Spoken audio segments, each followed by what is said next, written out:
What's going on, guys? It's Greg here, aka NYPrepper.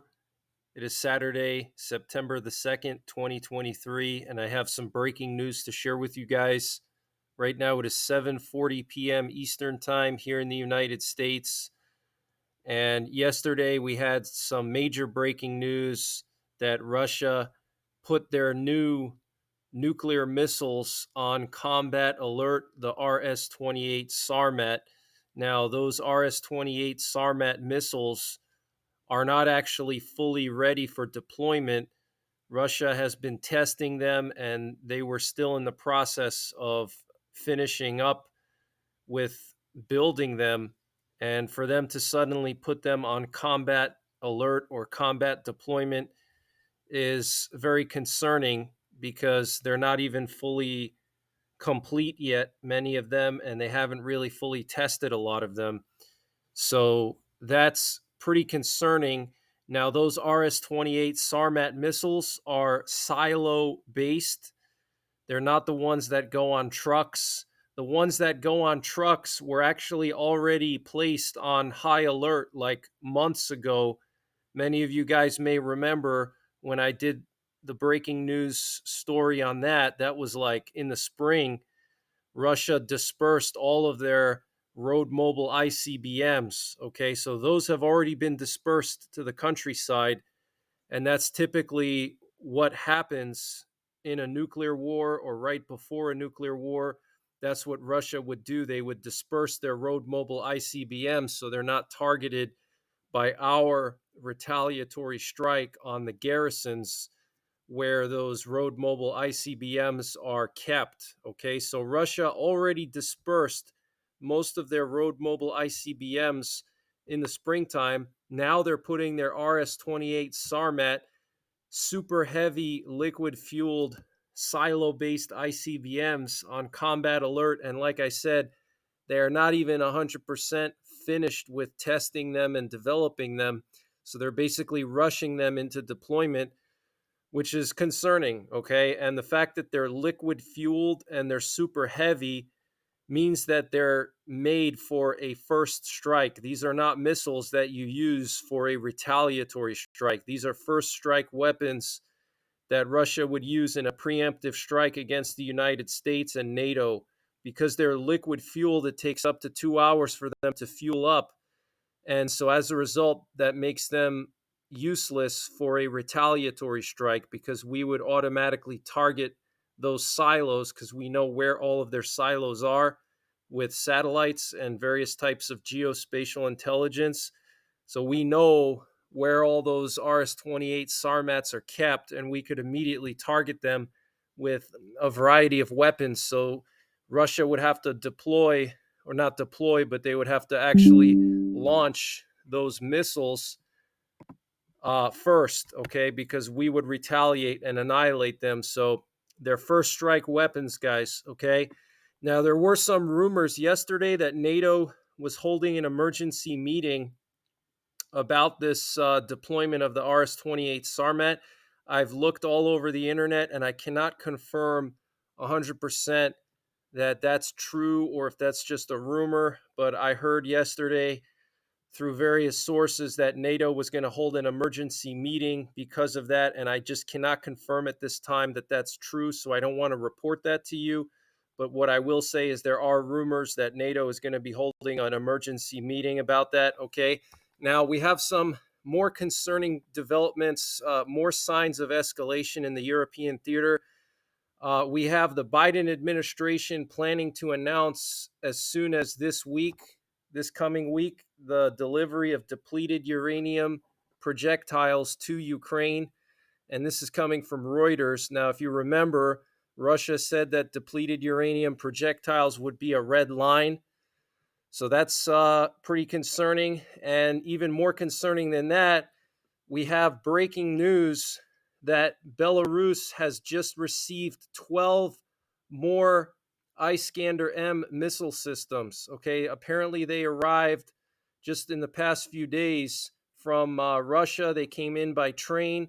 And what you're looking at here is a video showing these Iskander M ballistic missile systems arriving in Belarus by train. You can see all this equipment back here. These are all Iskander missiles, okay? It's a short-range ballistic missile that is nuclear capable, and Belarus already has a few of them, and now they got 12 more. So here we have the actual launchers. These trucks here actually have the missile in them. Each one of these trucks has one of the Iskander missiles. They're very similar to the Scud missile that Saddam Hussein used in the Desert Storm, the first Iraq War, the first Gulf War. They're very similar to the Scud. They're just a little bit more modernized, but they're basically the same speed and payload and things like that. So the Patriot missiles were very effective against the Scuds. So these should be, able to be shot down by NATO air defenses, especially Patriot missiles. But it's concerning that they would suddenly bring these in, especially considering the tensions with Poland. The other day, Belarus accused Poland of flying a helicopter into their airspace.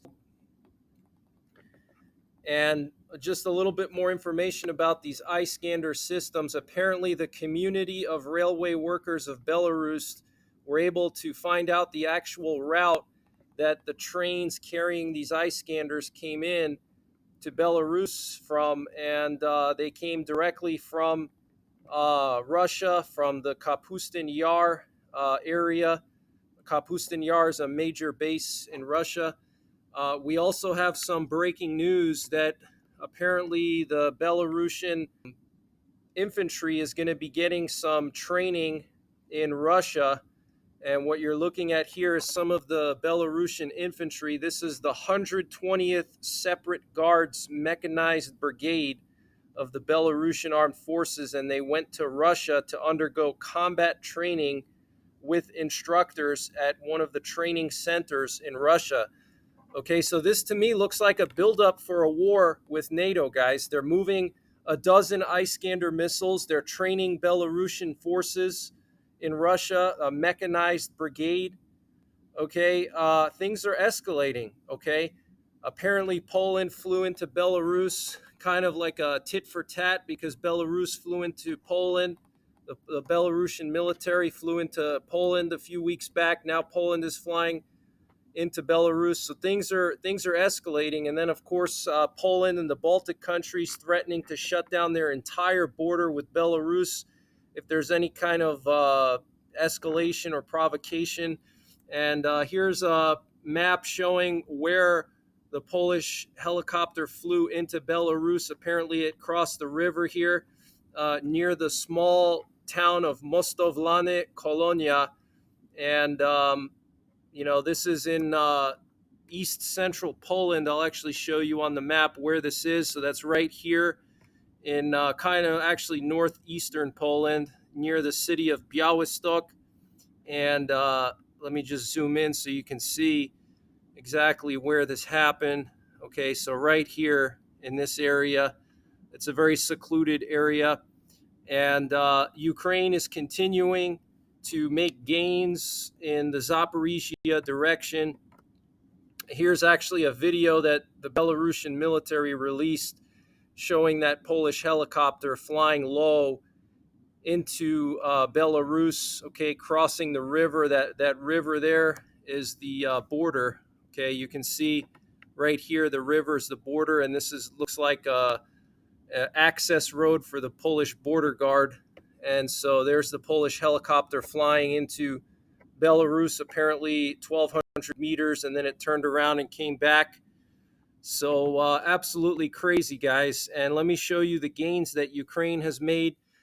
So they're continuing to push south from Robotine. Okay, so this is yesterday. And let me just compare that to 2 days ago. You can see the blue area here expands. If we go from the 31st to the 1st, you can see how they went further south. And here's today, not much of a difference today, except down here you can see Russia sending in some more units to reinforce the area. But it looks like Ukraine is poised to continue to make gains in this direction.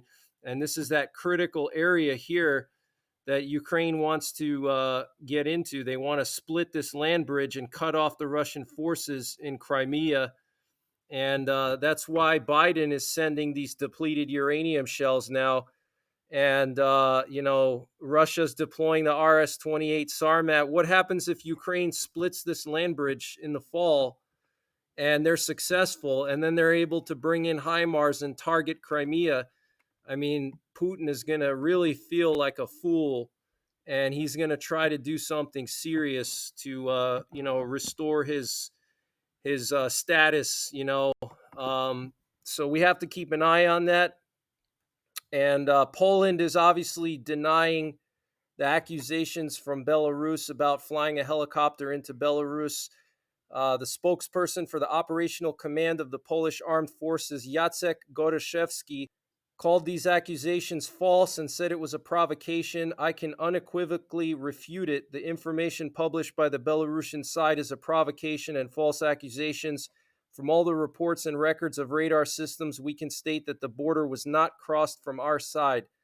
Okay, so we'll see what happens, but Belarus getting 12 more Iskanders, sending a bunch of their troops to Russia to train. There's already like 2,000 CSTO forces training in Russia right now on the border of Poland. The CSTO is like sort of like a Russian NATO. Okay, it's like Kazakhstan, Russia, Belarus. And we had a typhoon make landfall on southern China near Hong Kong. This was Typhoon Saulo, and Typhoon Saulo was a Category 4, so it was pretty strong. Here's a picture of the typhoon right before it made landfall. Look at that clear eye wall, massive storm, and a lot of damage done. Here's a tree that was uprooted. And finally, there's a funny video here I wanted to share with you guys. This is along the Latvian Belarus border. This is a brown bear in Belarus trying to cross the border fence to get into Latvia. And you can see first he climbs up the fence and he finds the barbed wire. So he doesn't jump over because he's afraid of the barbed wire. So then he climbs down and he tries to dig under the fence, and then that doesn't work. And then finally he tries to like push on the fence to knock it over. It's a pretty funny video. I thought I would just share that with you guys. It's funny how these creatures interact with modern society. It's pretty funny. And then he pushes on the fence here. It's pretty hilarious. But so here you can see the bear pushing on the fence. It's pretty funny. And want to just share with you guys the latest on the tropics. We currently have a tropical wave that just came off of Africa with a 70% chance of development over the next 7 days. So we're going to have to wait and see what happens with that. It's supposed to go west-northwest. So we'll have to keep an eye on this one. We also have Tropical Storm Katia, Tropical Storm Gert, and the remnants of Idalia, but none of these storms are going to threaten anybody. And then finally, we have a minor geomagnetic storm underway right now over night to night. So if you live in the northern part of the U.S. or Canada and Alaska, keep an eye out for auroras, but it is a minor storm. So you're probably going to have to be pretty far north, like at least near the Canadian-U.S. border to see any auroras. But the sun is super quiet right now. Look, there's very little sunspots, just these two larger ones here on the right side of the sun, and they're turning away from Earth. And there's no new big sunspots coming around facing Earth. So it looks like we're heading down into the solar minimum. We're about to enter a grand solar minimum, which means that it's going to get really cold. Global temperatures are going to drop the next couple of years, so make sure you have your winter preps in order. Okay, I think we're already past the solar maximum for solar cycle 25. But that's pretty much it, guys. I'll keep you updated. Take care, God bless, and don't forget the 3 Ps. Prepare, practice, and persevere.